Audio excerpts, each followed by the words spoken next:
Hello again, and welcome to another edition of Media Watch. I'm your co-host, Eric Tait.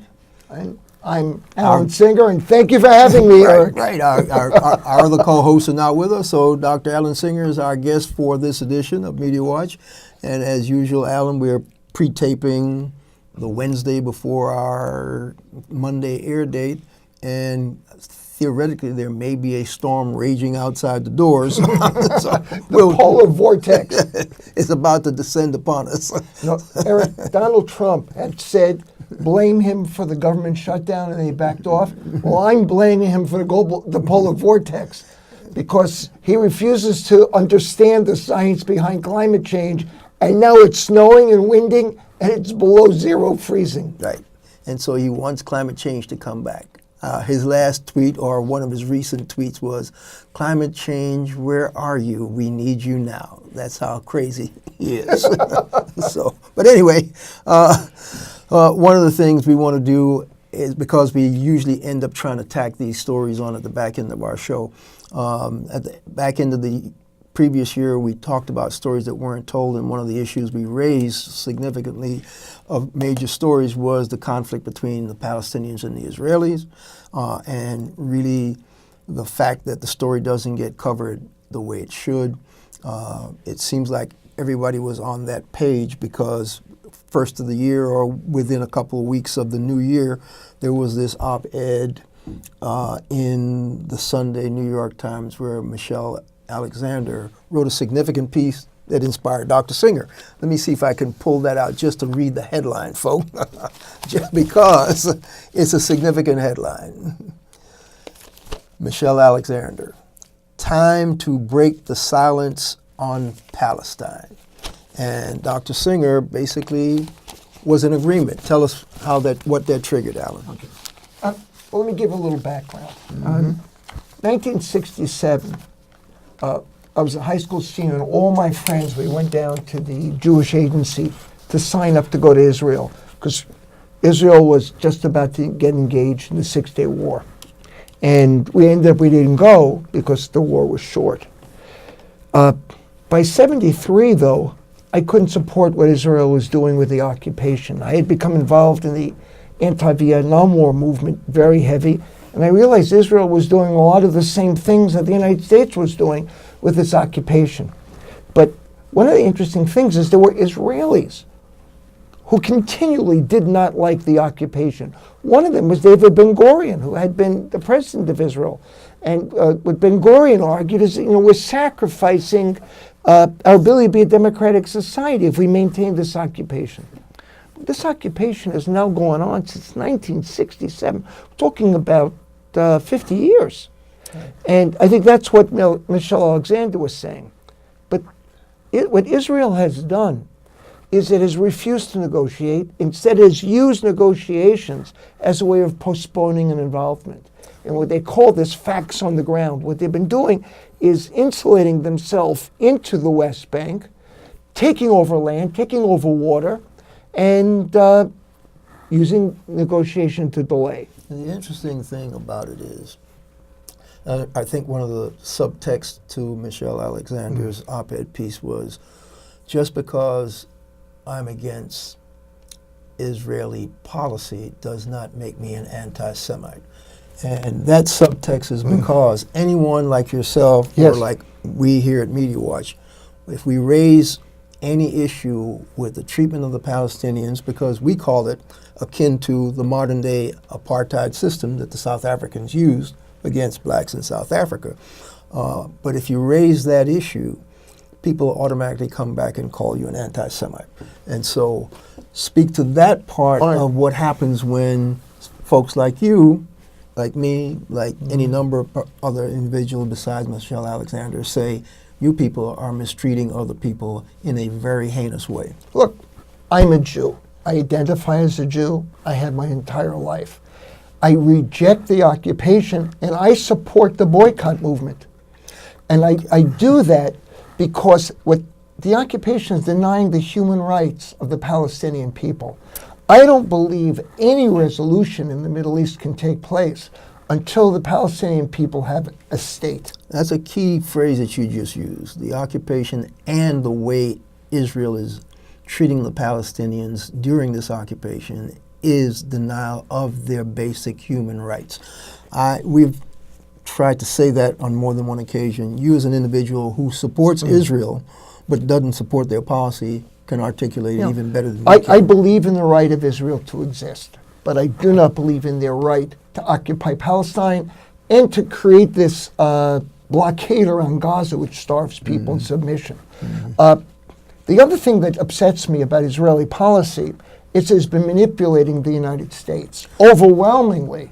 And, you know, we talk about the Russian interference with the United States. What about the Israeli interference with the United States? Funny you should mention that, because something came into my inbox that I'm sure you probably are aware of as well, which was the fact that the very first bill that the Republican-controlled Senate wanted to bring up and to take under consideration, something called S1, which was being pushed by Senator Marco Rubio of Florida, and that bill, among other things, was going to make it illegal for anyone in this country to advocate or even attempt to boycott Israel or Israeli companies because of dissatisfaction with their policies and their treatment of the Palestinians. Address that issue in that bill. The same people who are financing the Netanyahu government in Israel are also financing Republican politics in the United States. The leading person in that is this guy Sheldon Adelson.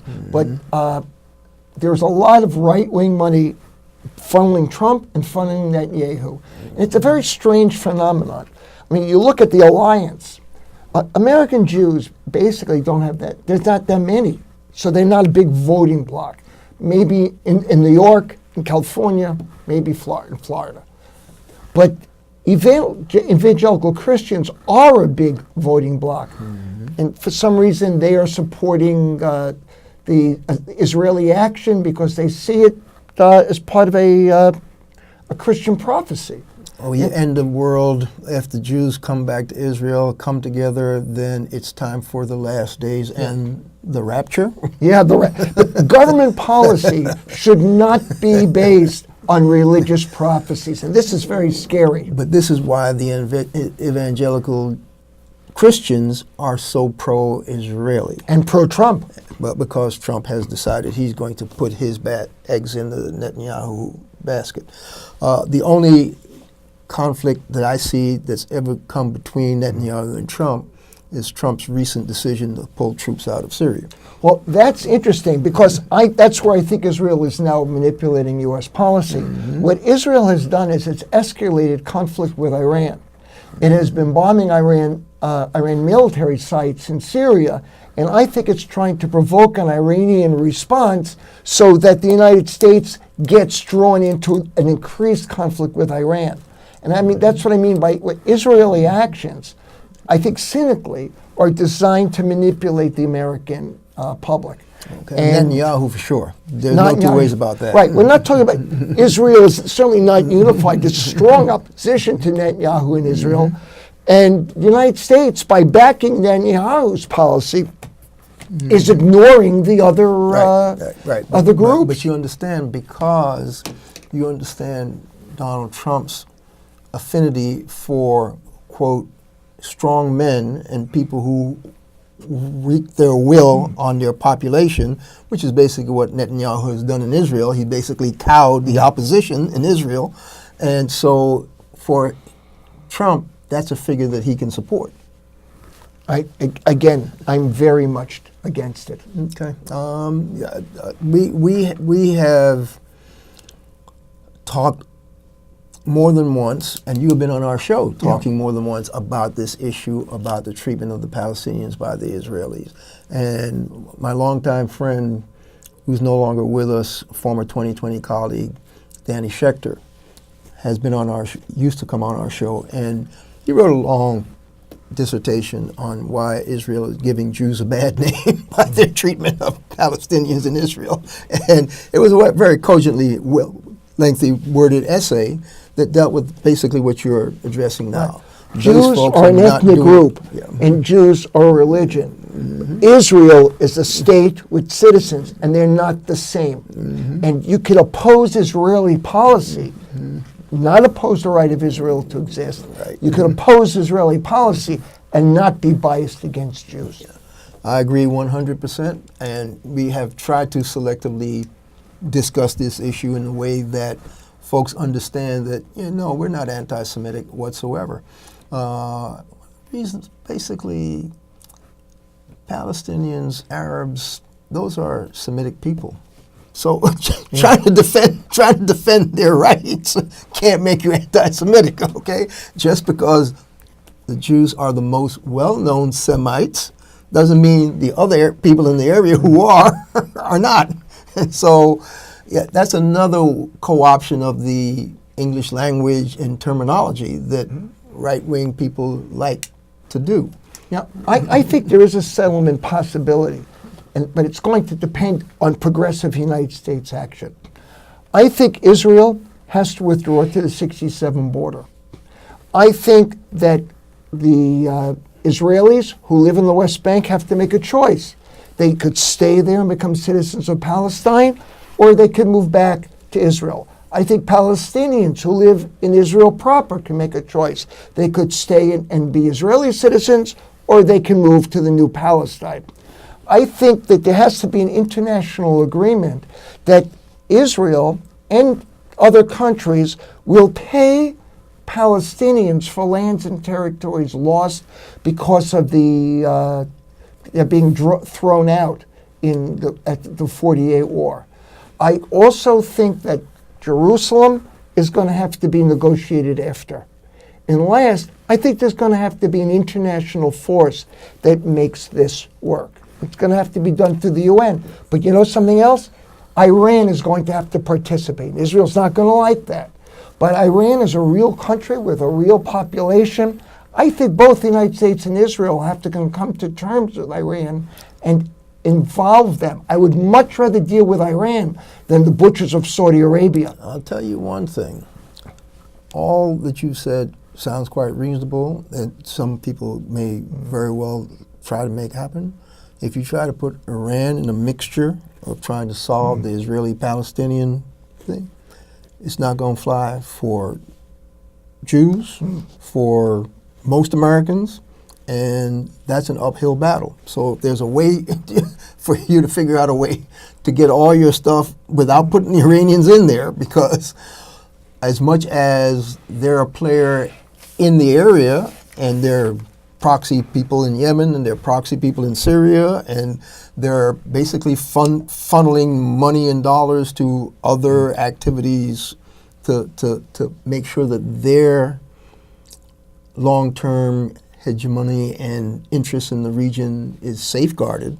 So that means they're doing everything that they can in their power to make sure Saudi Arabia doesn't get the upper hand, Israel doesn't get the upper hand, and the United States doesn't get the upper hand. And trust me, I'm pretty sure they're doing everything they can to make sure the Russians don't get the upper hand as well. The Iranians don't trust the Russians either. That's my point. So basically you're talking about a sovereign country who's trying to look out for its own interests in its regional area. Yes. The Palestinian-Israeli conflict is gumming up the entire Middle East region. And so all these people are all doing their own proxy things. So yeah, this is going to be very hard and very difficult to solve. But the way this country has been one-sidedly going about it under the Trump administration, which is pay no attention to the Palestinians, give Israel everything Israel wants, it's not boding well for a settlement in the near future. And you know something? It's also not America first. Yeah, how about that? But that's another issue. But speaking of America first, how were the people in Washington putting America first when Donald Trump, your president, said, I'm willing to shut down the government over this wall so I can get my $5.7 billion, and I'm willing to take the heat for it? Well, we had a shutdown. Supposedly we don't have a shutdown, but we may have another shutdown. Talk to me about the fallout from the most recent government shutdown brought on by Donald Trump when he said, I'll shut it down to get my way. You know, it was a temper tantrum, but worse than playing up to his base. Mm-hmm. The other thing is, experts keep saying it doesn't make sense.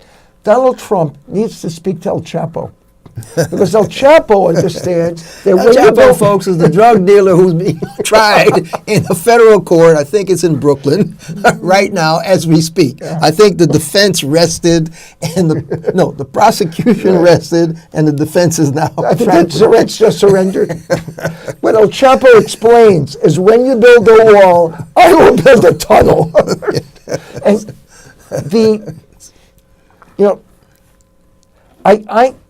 I'm not happy with the Democratic position on border security. I understand there needs to be some kind of things in place, but I would like the border security tied into a broader this statement on immigration policy. Well, actually, Alan, the Democrats have been fighting for an comprehensive immigration policy for years. They actually had a bipartisan deal under the second Bush. I believe McCain and somebody came together. I may be pulling the wrong senator. No, McCain. I think Rubio was involved. Yeah, but there were Democrats and Republicans, and they came together with a bipartisan comprehensive immigration reform bill.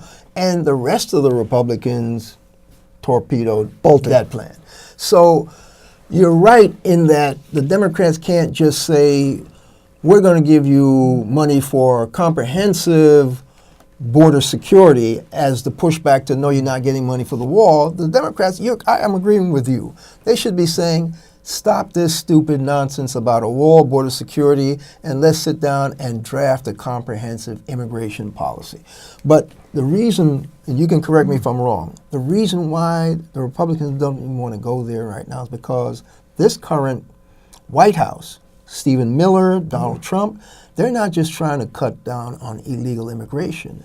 They're trying to cut back on immigration. Yes. They're trying to cut back on legal immigration. They're going to cut back on the number of people that are brown, black, yellow, whomever. If they're not coming from Norway and Sweden or somewhere, I mean, they've basically come right out and said that. Yes, he did say that. That's what they want, and they're cutting down total numbers, and then they're going to go make quotas for just Northern Europe, Northwestern Europe, forget the Southeastern Europe, because they're dark and brown-skinned people also. Look, in 1924, they made quotas to keep out my people, to keep out Eastern European Jews.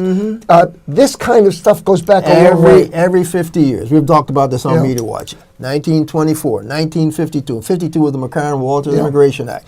And then they did something else in like 64 to tweak it, or 68, and then here we are again. Well, I want to get back to the polar vortex because there's no way you can keep people out. Because what climate change has done is it has made the tropical regions and the semi-tropical regions drier and hotter. And people can't grow enough food to support their families. That's why they're migrating to Europe. And they're migrating to Europe, and they're migrating to the United States. And in Indonesia, they're trying to get into Australia. The industrialized world has changed the environment in such a way that people cannot survive where they are. And we're going to have to come to terms with that people are going to have to migrate to places where they could support their families. People are not going to stay where they are and watch their families starve. They're not going to stay where they are and watch their children die. And because of climate change, guess what? They're having a hard time making the lands that used to be fertile and arable, fertile and arable. Right. It's just, everything has changed. Now, Trump is talking about regime change in Venezuela. Well, look at what happened with regime change policies in Syria and Libya. They put the policies and they created millions of refugees. They're going to bring about regime change in Venezuela, and they're going to have everybody coming up to the United States, and they're going to say, "Why? Why are these people coming?" See, that is tied to the migration and the southern border crisis, but that's another whole show to talk about, because when you start talking about us meddling in Central and South America, when Donald Trump and his people quickly recognized this new assemblyman or whoever the fella is that said, I'm the new president of Venezuela, they were quick to help him say, do this, we'll support you and we'll recognize you. But if you take a look at the list of countries that also agreed, predominantly Europeans. Also right-wing Latin American but my point is, not very many, maybe one or two South American and Central American countries said, yeah, we recognize you. Yeah. And I think that's because they're very leery of the United States meddling in their governmental affairs, because we have this long 20th century history of meddling in Ecuador, meddling in Nicaragua, meddling in Cuba, meddling in all these different countries, which basically destabilizes their local government. And basically we're doing all this to protect the upper oligarchic people, the banana plantation folks, the oil-rich folk, all the when the Castro revolution in Cuba was successful, all those moneyed people fled to Florida. And then they agitated against the U.S. recognizing that revolutionary government. Castro's revolution didn't start out as a communist revolution. No. He basically came to us looking for help after he successfully overthrew these people, and we turned him down. Well, let me argue a little bit different. Castro always was a communist, but he was not he was willing to work with the United States. And he turned to Soviet Union because the United States kept on trying to overthrow him. He came to us right after and said, help us become work with us. Whatever. And we said no, because those folks who fled to Miami with the money and connections said, no, you can't help him. He overthrew us and took our property. He also took over mob casinos. Yes, right. So anyway, we got about 8 minutes left. Within the context of whether or not this guy is going to successfully shut the government down again, which to me would be anathema, and basically I don't really think he's electable again, but I didn't think he wasn't really electable the first time. The Russians helped him. So that's neither here nor there. But what that says to me is he's threatening to shut the government down another time if he doesn't get something for his wall. And I don't think Nancy Pelosi and the Democrats are going to give him anything for his wall. So if he shuts the government down, then we go back into another tailspin, and the country, again, doesn't become great again because we're putting it into another hole. So what does that set him up for? Is all this because the Mueller people are closing in on him? He's looking for a distraction. That's why he's focusing on the wall. Because the probe, they just arrested Roger Stone, which means you're one step away from Trump when you finally indict Roger Stone. The only people higher than Roger Stone is Trump Jr., or the other Trump, and whatever, before you get to Donald himself. Well, this is the thing. They're not going to give him the wall. And I don't think he wants to close the government down again, because we were on the verge of a strike by the air traffic controllers and by the security people at airports. And if he pulls that, these people are going to walk. But I think what he's aiming for is to declare a national emergency and then divert other money. And he can't get away with it. One, because there isn't a national emergency. The United States is not being flooded by dangerous people. But two, if he can get away with calling a national emergency, I think that's part of his strategy to protect himself from the investigations, because it's a national emergency and we have enhanced presidential power. If a national emergency goes through and the courts accept it, we are down the road to ending democracy in the United States, because he could then dump the Mueller report because it's a national emergency and I have extreme presidential power. Okay, so that's a cover to try to torpedo everything, the Mueller probe and the findings that would come out. So that's basically why the sham for the national emergency is not because he wants to snatch money from the Defense Department to build his wall. He wants to basically torpedo the Mueller investigation. He wants to enhance presidential power and protect his administration. Okay. All right. That's so then if he declares a national emergency, then we're talking about being challenged in court and whether or not it ends up in the Supreme Court, and whether this right-wing, totally biased, skewed Supreme Court is going to totally disregard the Constitution just because he put them in their judgeships. This is very scary about the future of the United States. All right. So yeah, I agree with you. We are sitting in dire straits in dire times. The national emergency is Donald Trump. It was once that election got suborned by the Russians, and and nobody did anything to stop it. So speaking of elections, we got about 4 minutes, maybe 3 minutes. What's your take on whether these Democrats, first of all, segue to that by the fact that there is going to be a State of the Union message now. The guy who's going to declare the national emergency gets a chance to maybe he'll declare it during a State of the Union message. Go ahead. All right. Well, we know 3 minutes. We know Stacey Abrams is going to be doing the Democratic response. It's going to be a hard one. Yeah. Because they're going to have to write a response in advance based on prepared text. And this is not a guy who's very good at reading prepared text. So I don't know what's going to happen. I hope she doesn't use his prepared text for a rebuttal speech, because we know where his key points are. So you need to prepare where you are based on what you know his key point, never mind his exact words. Yeah. The other thing is, you got to call lies lies. Yeah. You know, when he says something that's not true, call him on it. Yeah. Pinocchio, that was a lie. We're tired of seeing your nose grow on TV. Okay. All right. So I would like a strong response. Right now, back to the presidential candidates, I still haven't seen someone who has that kind of strong response and willing to take on Trump in the way he is. I did a piece on Daily Kos, and people critical of the candidates, and people said, well, you're feeding what Trump is going to say. And I'm saying, Trump and his people are nasty. They don't need me to tell them how to be nastier. They can rip apart any other candidate they want on their own. Yeah. Now, there are a couple of the candidates who I like. I like Kamala Harris. I like Julian Castro. But I haven't been that impressed with their start. I need to see a program. I like Alexandria Ocasio-Cortez's demands for a Green New Deal. I would like to see the Democratic candidates talk about that. You got to be able to explain. You got to be able to argue. You got to have ideas. But you can't just say my grandparents were immigrants, because that's not enough to get you elected president. Right. Okay. Basically, I think we're just about out of time, folks. So we're going to have to explore what's going on with these potential Democratic presidential candidates. What we do agree on is every one of them is better than Donald Trump. Everyone.